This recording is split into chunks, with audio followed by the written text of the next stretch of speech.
Bom dia, boa tarde, boa noite. Hoje nós iremos falar sobre Noé, a história de Noé. Nesta série Cheios do Espírito Santo, o que a história de Noé tem para nos ensinar em tempo de pandemia, em tempo de coronavírus. Acompanhe comigo aquilo que o Espírito Santo de Deus tem para falar ao seu coração. Tenho certeza que você já deve ter ouvido falar em Noé, ou no dilúvio, ou na arca de Noé. E esse é o primeiro personagem bíblico da nossa série Cheios do Espírito Santo, que Deus colocou ao meu coração. E por que ele é o primeiro personagem, dessa série? Porque Noé era um homem que andava com Deus, conforme diz lá em Gênesis 6:9. E um dos princípios básicos, primordiais, para que nós possamos ser cheios do Espírito Santo de Deus é andar com Deus. E Noé, vou falar um resumo breve, rápido e objetivo, que aqui no intuito não é contar a história de Noé, mas do ensino que a história dele tem para os dias de coronavírus, para o tempo de pandemia no qual nós estamos vivendo. Antes que eu esqueça, curte, compartilha esse vídeo, comenta. Curtir é sinalzinho de joinha para cima, viu? Não é para baixo não, para o céu. Não esqueça. Noé, ele, como eu disse, foi um homem que viu graças aos olhos de Deus. Achou graças aos olhos de Deus e andava com Deus. E por que, que Deus ia destruir a terra? Por meio do dilúvio. Que foi isso que Deus falou para Noé, que ia destruir. E ele era o único que achou graças aos olhos de Deus. A resposta está em Gênesis 6, de 5 a 7. Eu vou ler para vocês, que diz assim: Viu o Senhor que a maldade do homem se multiplicara sobre a terra, e que toda imaginação dos pensamentos do seu coração era má continuamente. Então arrependeu-se o Senhor de haver feito o homem sobre a terra, e isso lhe pesou no coração. Disse o Senhor: destruirei de sobre a face da terra o homem que criei, tanto o homem como o animal, os répteis e as aves do céu, pois lhe arrependo de os haver feito. Então esse foi o motivo porque Deus destruiu a terra por meio do dilúvio. E Noé viu graças aos olhos de Deus. E Deus confiou a construção da arca, a arca de Noé, a arca da salvação, para que Noé pudesse ser salvo e sua família e aqueles que se arrependessem de seus pecados. Então Deus, numa instrução divina, passou a instrução sobre como essa arca deveria ser construída e as dimensões dessa arca. Como ela deveria ser construída?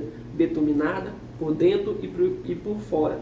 As dimensões dessa arca, lá na Bíblia está em côvados, mas eu converti para que você pudesse ter uma noção melhor da dimensão dessa arca. Converti para metros.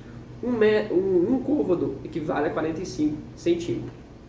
Essa arca deveria ter 135 metros de comprimento por 22,5 de largura e 13,5 metros de altura, sendo que era dividida em três andares, ou seja, 4,5 metros por andar. Deus também instruiu a Noé que construísse uma janela de 45 centímetros de largura em cima dessa arca e também que ele houvesse uma única porta na sua lateral. Então essas foram as instruções básicas que Deus passou para que Noé a construísse. E ali, Noé, durante 120 anos, construiu essa arca.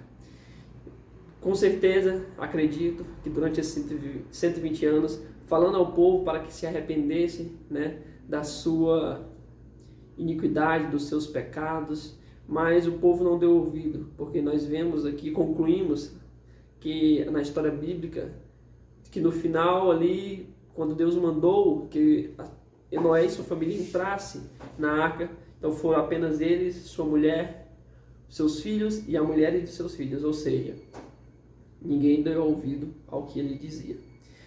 E ali, após Noé finalizar essa arca, durante 7 dias antes de Deus mandar o dilúvio, Deus mandou que Noé e sua família entrassem naquela arca, e ele mesmo, o próprio Deus, fechou a porta. E ali, após esses 7 dias, Deus mandou chuva sobre a terra. Então, antes que eu esqueça, né? Ali antes, né, Deus também mandou que para conservar essa a espécie de cada animal, de cada ser vivo, que adentrasse também a arca, né? 7 pares de animais limpos e um par de cada espécie de animal não limpo. Então ele entrou, Noé fez assim como Deus tinha ordenado, e durante 40 dias e 40 noites choveu ininterruptamente. A Bíblia nos diz que abriram-se os abismos das águas e choveu sobre a terra. E foi tanta água que inundou todo o planeta, e o mais alto monte foi submergido com água acima 6,75 metros. Então 6,75 metros acima do mais alto monte que havia no planeta foi inundado. E ali, após passar esses 40 dias de chuva ininterruptas, né, a chuva cessou, mas a água continuou ali pairando sobre a superfície da terra por 120 dias. Então, nesses 120 dias, Deus lembrou de Noé e mandou um vento forte para que essa água pudesse começar a reduzir, né, a baixar. E aí, né, após esse vento, passado alguns dias, essa água cessou e a terra secou, e Noé saiu da arca, né, com sua família. E logo que ele saiu, eu acho muito lindo esse detalhe, ele ofereceu um sacrifício, um holocausto ao Senhor. Foi tão agradável a Deus que Deus recebeu esse holocausto. Inclusive fez uma aliança com Noé. Quero até ler com você aqui. Encontra-se em Gênesis 8:21. Essa palavra tão linda. O Senhor sentiu um suave cheiro e disse em seu coração: não tornarei mais a amaldiçoar a terra por causa do homem, porque a imaginação do coração do homem é má desde a sua meninice, e jamais tornarei a ferir a todos os seres vivos como fiz. Então, o poder, né, de uma adoração verdadeira, de uma adoração de coração que Noé fez para Deus, fez com que Deus sentisse no coração que nunca mais ia destruir a terra por meio de um dilúvio. E Deus fez um pacto com Noé, que é representado, inclusive, o sinal é representado pelo arco-íris. Quando você vê um arco-íris no céu, lembre dessa história, lembre da aliança que Deus fez com Noé. Faz tempo que eu não vejo, mas é muito, muito lindo, né?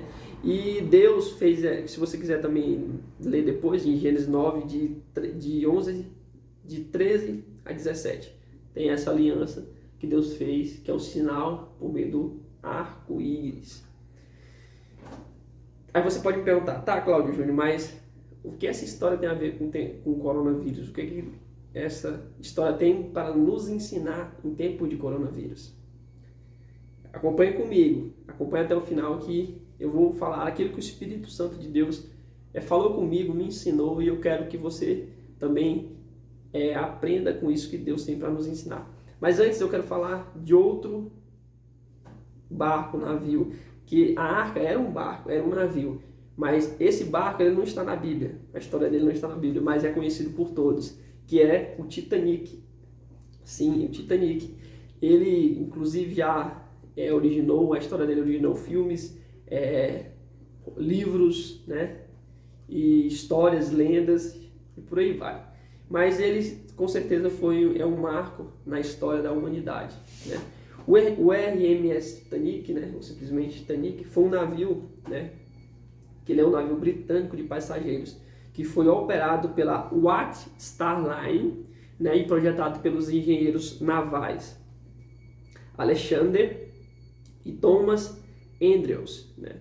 Então esse navio ele foi, né, o Titanic foi feito com a melhor tecnologia da época, era o maior transatlântico da sua época, com dimensões de 169 metros de comprimento, 28 metros de largura e 53 metros de altura. Então era realmente um navio muito grande, além de ser o mais veloz da sua época, sem contar com o luxo, né?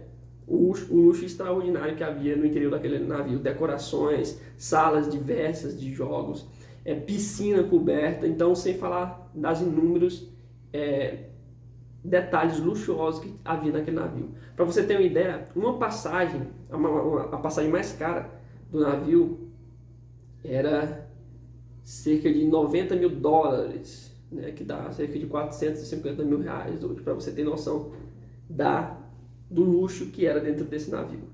Mas apesar de toda esse luxo de ser construído, projetado por profissionais altamente qualificados, ser projetado, né, com segurança para sua época, extraordinária, melhores técnicas de engenharia, né, ele veio a afundar. Nós sabemos que na sua primeira viagem inaugural, que foi de Southampton,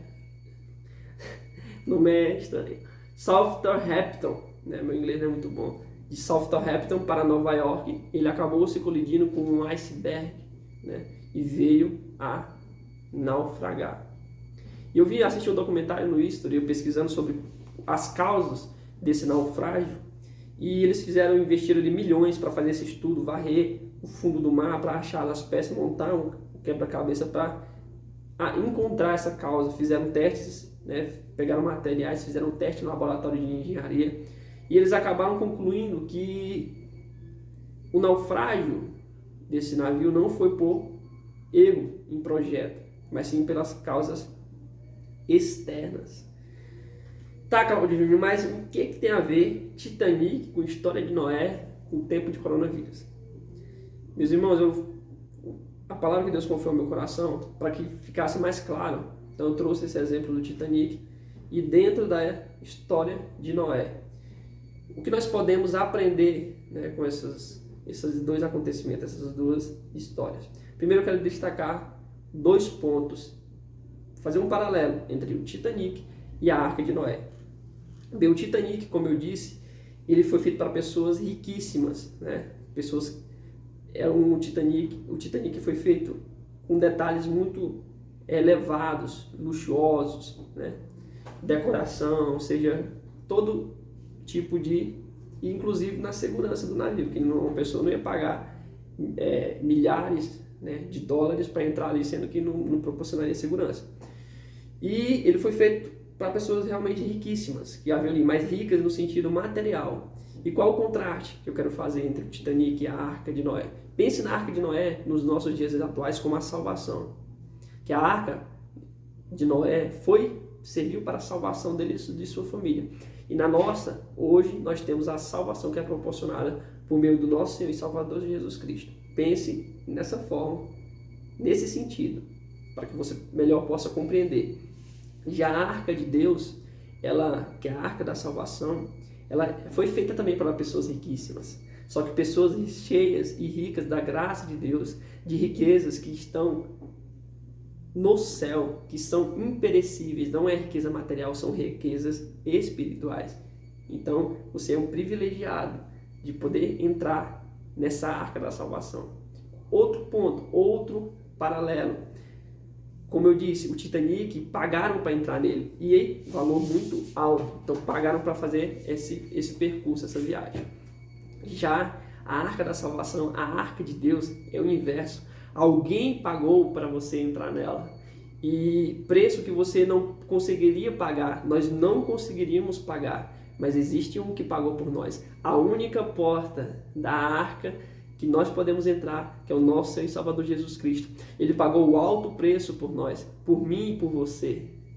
Pagou o preço de sangue derramado na cruz do Calvário.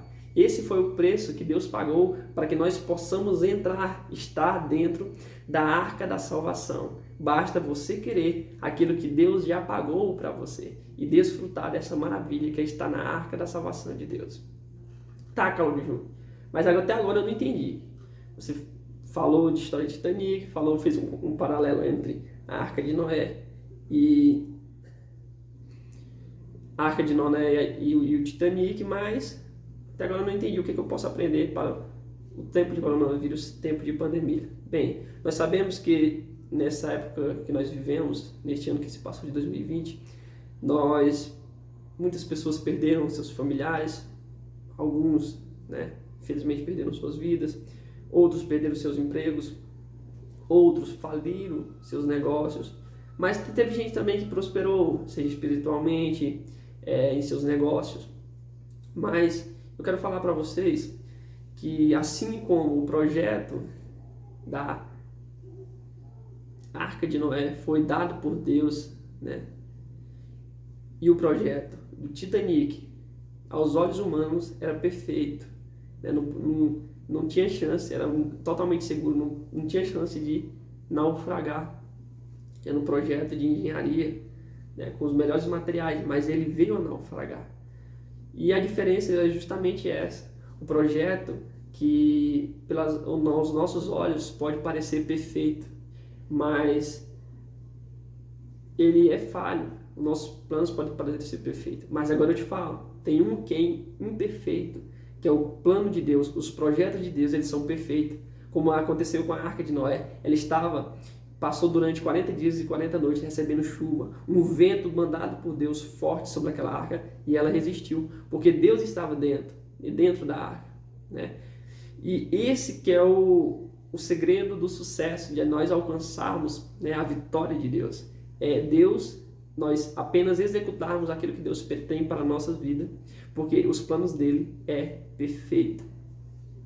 E você também, que neste tempo de coronavírus, né, teve um declínio espiritual, quis pular do barco, eu te digo, você sabe que o Espírito Santo de Deus vai falar para você. Não pule do barco. É dentro do barco que está a salvação. Lá fora está a tempestade, lá fora está o dilúvio. Está a multidão, está lá, mas lá está ocorrendo o dilúvio. Mas aqui dentro, você sabe, que está a salvação. Não pule do barco, porque aqui está a salvação. Eu repito, aqui está a salvação. Você sabe o que Deus está falando ao seu coração. Não pule do barco. Lá fora está o dilúvio, uma multidão. Eu espero verdadeiramente que Deus tenha falado ao seu coração nesta palavra, que você possa entender que os projetos de Deus são perfeitos. Os nossos podem parecer perfeitos, mas o de Deus é perfeito. Você talvez perdeu seu emprego, seu negócio, talvez tem um projeto para querer levantar, arrumar um emprego, mas confia no de Deus que é perfeito, é melhor. Confie nele, que ele tudo fará. E eu espero verdadeiramente que essa palavra tenha falado ao seu coração. Que a graça e o amor de Deus seja com todos. Amém.